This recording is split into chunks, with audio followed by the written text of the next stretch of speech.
difficult and challenging people.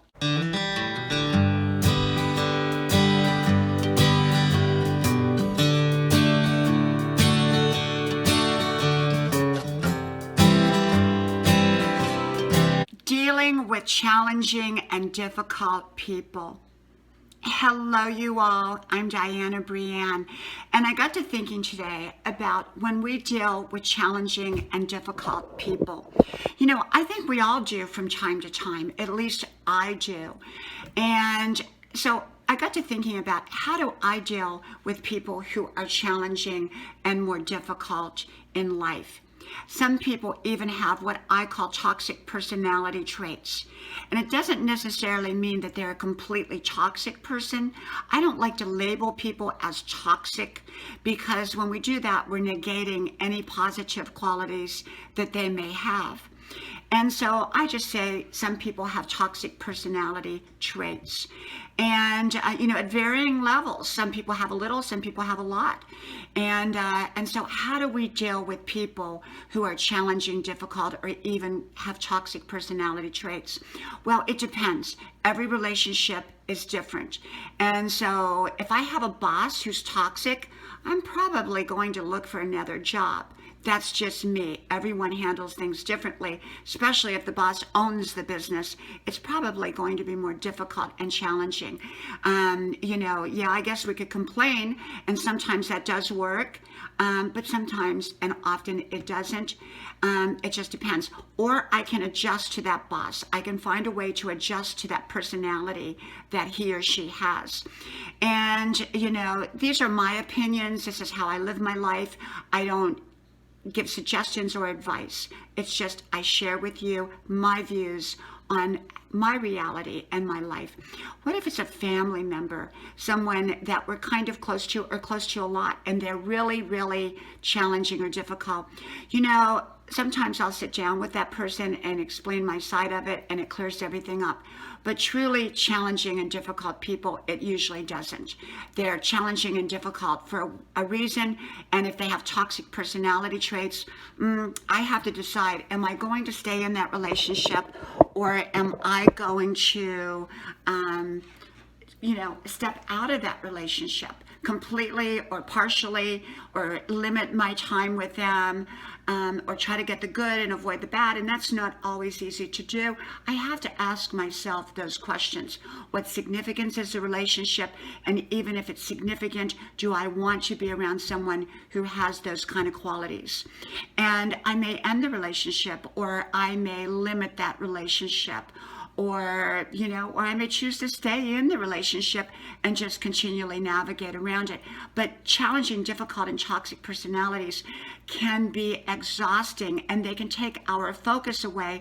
They can pull us into their muck, and before we know it, we're wallowing around in quicksand and muck, and we've taken our focus away from the good things in our life, and I don't want to do that. I don't want to do that. And so what I do is I tend to limit my relationships with difficult and challenging people. If it's a workplace environment, I try to keep it professional. If it's a personal environment, it tends to be a limited relationship or no relationship. Or, if somebody I really, really, really, really want to be around, then I'm going to find a way to adapt to that relationship. But that's usually not the case with me. Usually it's either limited or no relationship, or a very professional relationship, because difficult and challenging people often don't change, and we can try to change them, make them different and all of that, and yet they're not going to change.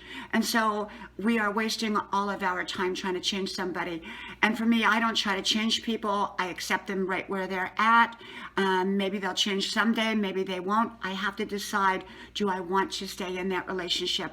And if I do, at what level? And then how am I going to navigate in that relationship?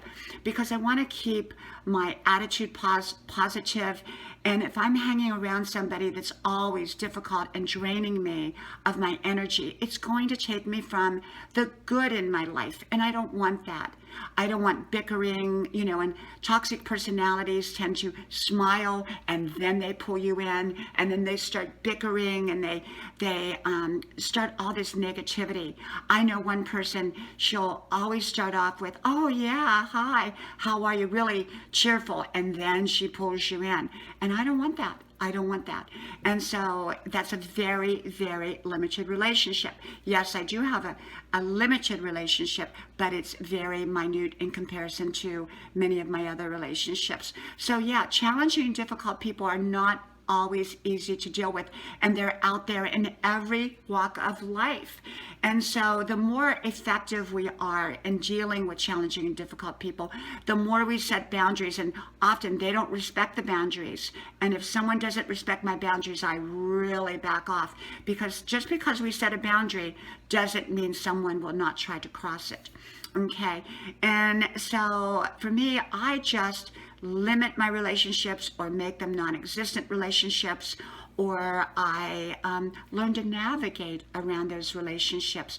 But they do come in all walks of life. They're not always easy. But one thing is, I want to keep my focus on the greatness in my life, and I don't want to give my time and energy to constantly trying to figure out how I'm going to deal with that person, if indeed that I don't have to.